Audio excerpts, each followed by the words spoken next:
Israel ಆರ್ಭಟಕ್ಕೆ Palestine ಅಕ್ಷರಶಃ ತತ್ತರಿಸಿ ಹೋಗಿದೆ. ಯಾಕಂದರೆ ಇಸ್ರೇಲ್ ಮಾಡ್ತಿರುವಂತಹ ದಾಳಿ ಆ ರೀತಿಯಾಗಿದೆ.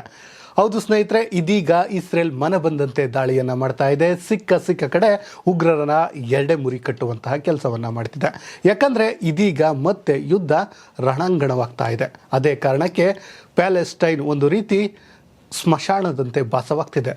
ಹೌದು, ಇತ್ತೀಚಿನ ವರದಿಯಂತೆ ಇದೀಗ ಪ್ಯಾಲೆಸ್ಟೈನಲ್ಲಿ ಬರೋಬ್ಬರಿ 29,000ಕ್ಕೂ ಹೆಚ್ಚು ಜನರು ಬಲಿಯಾಗಿದ್ದಾರೆ ಎನ್ನುವಂತಹ ಸುದ್ದಿ ಹೊರಬಿದ್ದಿದೆ. ಅದೇ ಕಾರಣಕ್ಕೆ ಇಡೀ ವಿಶ್ವ ಇದೀಗ ಇಸ್ರೇಲ್ಗೆ ಯುದ್ಧ ನಿಲ್ಲಿಸಿ ಅಂತಿದೆ. ಹಾಗಾದರೆ ಈ ರಣಾಂಗಣದಲ್ಲಿ ಏನೆಲ್ಲ ಆಗ್ತಿದೆ ಆ ಕುರಿತು ಒಂದು ವಿಶೇಷ ವರದಿ ನಿಮ್ಮ ಮುಂದೆ. ಎಸ್ ಸ್ನೇಹಿತರೆ, ಇಸ್ರೇಲ್ ಮತ್ತು ಹಮಾಸ್ ನಡುವಿನ ಯುದ್ಧ ಏನಿದೆ ಇದು ಎಂದು ಅಂತ್ಯವಾಗುತ್ತೋ ಗೊತ್ತಿಲ್ಲ. ಯಾಕಂದರೆ ದಿನದಿಂದ ದಿನಕ್ಕೆ ಇದು ಮತ್ತೊಂದು ಸ್ವರೂಪವನ್ನು ಪಡೆದುಕೊಳ್ತಾ ಇದೆ. ಹೌದು ಸ್ನೇಹಿತರೆ, ನಿಮ್ಮೆಲ್ಲರಿಗೂ ಗೊತ್ತಿರುವಂತೆ ಅಕ್ಟೋಬರ್ 7ರಂದು ಇಸ್ರೇಲ್ ಮೇಲೆ ದಾಳಿಯನ್ನು ಮಾಡಿದಂತಹ ಹಮಾಸ್ ಉಗ್ರರು ಒಂದು ರೀತಿ ಕೇಕೆಯನ್ನೇ ಹಾಕಿದ್ರು. ಯಾಕಂದರೆ ಅವತ್ತು ಮಾಡಿದಂತಹ ಆ ಎಡವಟ್ಟಿಗೆ ಇದೀಗ ಅವರು ಅನುಭವಿಸುತ್ತಿರುವಂತಹ ಕಷ್ಟವೇ ಸಾಕ್ಷಿ. ಹೌದು ಸ್ನೇಹಿತರೆ, ಅಂದು ಇಸ್ರೇಲ್ ಮೇಲೆ ದಾಳಿ ಮಾಡಿದ ಬಳಿಕ ಇಸ್ರೇಲ್ ಏನಿದೆ ಅದು ಪ್ರತಿ ದಾಳಿಯನ್ನು ಮಾಡುತ್ತೆ. ಆ ದಾಳಿ ಇದೀಗ ಉಗ್ರ ಸ್ವರೂಪವನ್ನು ಪಡೆದುಕೊಂಡು ತತ್ತರಿಸಿ ಹೋಗ್ತಾ ಇದೆ. ಸಾವುಗಳ ಸಂಖ್ಯೆ ಇಲ್ಲಿ ವೇಗವಾಗಿ ಹೆಚ್ಚುತ್ತಿವೆ. ಒಂದರ ನಂತರ ಒಂದು ದಾಳಿಗಳು ನಡೆಯುತ್ತಲೇ ಇವೆ. ಪ್ಯಾಲೆಸ್ಟೈನ್ ಅಕ್ಷರಶಃ ನರಕವಾಗ್ತಿದೆ. ಅಲ್ಲಿನ ಜನರ ಕೂಗಾಟ ನರಳಾಟ ಕೇಳಲಾಗ್ತಿಲ್ಲ. ದಿನೇ ಹೆಚ್ಚಾಗುತ್ತಲೇ ಇದೆ. ದಿನ ಬೆಳಗಾದ್ರೆ ಸಾಕು ಸಾವಿನ ಸದ್ದು ಕೇಕೆ ಹಾಕುತ್ತಿದೆ. ತನ್ನವರನ್ನು ಕಳೆದುಕೊಂಡವರ ಆಕ್ರಂದನ ಮುಗಿಲು ಮುಟ್ತಿದೆ. ಈಗಿರುವಾಗಲೇ ಮತ್ತೊಂದು ಭಯಾನಕ ಸುದ್ದಿಯೊಂದು ಹೊರಬಿದ್ದಿದೆ. ಅದುವೇ ಇಸ್ರೇಲ್ ನಡೆಸುತ್ತಿರುವಂತಹ ಮಾರಣ ಹೋಮ. ಎಸ್ ಸ್ನೇಹಿತರೆ, ನಿಮಗೆ ಗೊತ್ತಿರಲಿ, ಇಸ್ರೇಲ್ ನಡೆಸಿದ ದಾಳಿಯಲ್ಲಿ 24 ಗಂಟೆಯಲ್ಲಿ 107 ಮಂದಿ ಮೃತಪಟ್ಟಿದ್ದು 145 ಜನ ಗಾಯಗೊಂಡಿದ್ದಾರೆ ಎಂದು ಸಚಿವಾಲಯವೇ ತಿಳಿಸಿದೆ.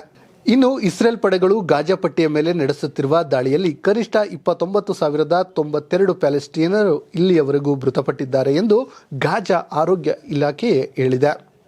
ಇನ್ನು ಮತ್ತೊಂದು ಕಡೆ ಪರಿಸ್ಥಿತಿಯನ್ನು ನೋಡೋದಾದರೆ ಈ ಪರಿಸ್ಥಿತಿ ಇಡೀ ವಿಶ್ವವನ್ನೇ ಕಳವಳವಾಗುವಂತೆ ಮಾಡ್ತಿದೆ. ಗಾಜಾ ಸ್ಮಶಾನ ಭೂಮಿಯಾಗಿ ಭಾಸವಾಗ್ತಿದೆ. ಮಾನವೀಯತೆಯ ಆಧಾರದ ಮೇಲೆ ಗಾಜಾದಲ್ಲಿ ಕದನ ವಿರಾಮ ಘೋಷಣೆ ಮಾಡಬೇಕೆಂದು ಎಲ್ಲ ದೇಶಗಳು ಒತ್ತಾಯಿಸ್ತಿವೆ. ಆದರೆ ಇಲ್ಲಿ ಆಗ್ತಿರೋ ಕೆಲಸನೇ ಬೇರೆ. ಯಾಕಂದರೆ ಇದೀಗ ಇಸ್ರೇಲ್ ಮತ್ತೊಂದು ಹೆಜ್ಜೆಯನ್ನು ಮುಂದೆ ಇಟ್ಟಿದೆ. ಹೌದು ಸ್ನೇಹಿತರೆ, ನಿಮ್ಮೆಲ್ಲರಿಗೂ ಗೊತ್ತಿರುವಂತೆ ಇಸ್ರೇಲ್ ಏನಿದೆ ಈ ಹಿಂದೆ ಸಂಧಾನಕ್ಕೆ ಮುಂದಾಗಿತ್ತು. ಮೊದಲಿಗೆ ಹಮಾಸ್ ಉಗ್ರರು ಸಂಧಾನಕ್ಕೆ ಬಂದರು. ಆಗ ಇಸ್ರೇಲ್ ಒಪ್ಪಲಿಲ್ಲ.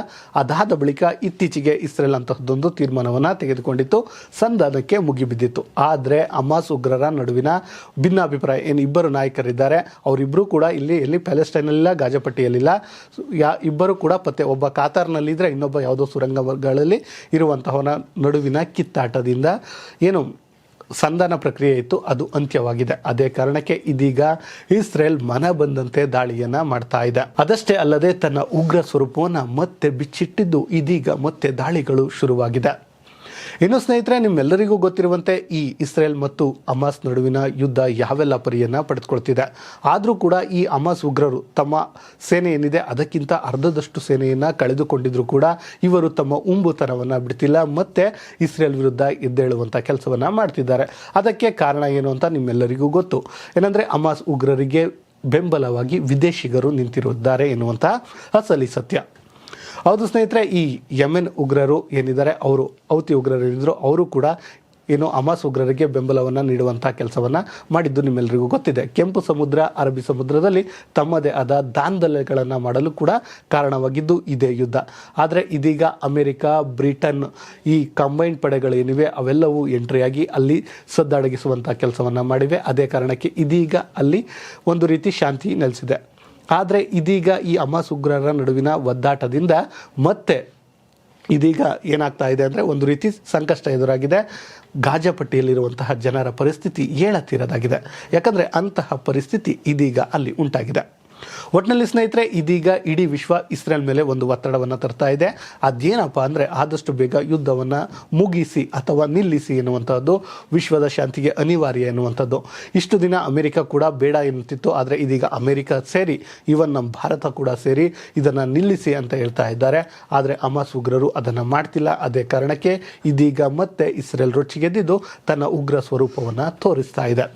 ಒಟ್ಟಿನಲ್ಲಿ ಸ್ನೇಹಿತರೆ, ಇಲ್ಲಿಯವರೆಗೂ ಪ್ಯಾಲೆಸ್ಟೈನಲ್ಲಿ 29,000 ಜನ ಇದೊಂದು ಚಿಕ್ಕ ಯುದ್ಧಕ್ಕೆ ಬಲಿ ಆಗ್ತಿದ್ದಾರೆ ಅಂದರೆ ಇದೊಂದು ರೀತಿ ದುರಂತವೇ ಸರಿ. ಹೌದು ಸ್ನೇಹಿತರೆ, ಯಾರೋ ಮಾಡುವಂತಹ ಒಂದು ಅನಾಹುತಕ್ಕೆ, ಯಾರೋ ಒಂದು ಹಠಮಾರಿತನಕ್ಕೆ, ಅಂದರೆ ಈ ಇಬ್ಬರು ಉಗ್ರರ ನಡುವಿನ ಕಿತ್ತಾಟಕ್ಕೆ ಪ್ಯಾಲೆಸ್ಟೈನ್ ಮಂದಿ ಏನಿದ್ದಾರೆ ಅಥವಾ ನಾಗರಿಕರೇನಿದ್ದಾರೆ ಬಲಿಯಾಗೋದು ಎಷ್ಟು ಸರಿ?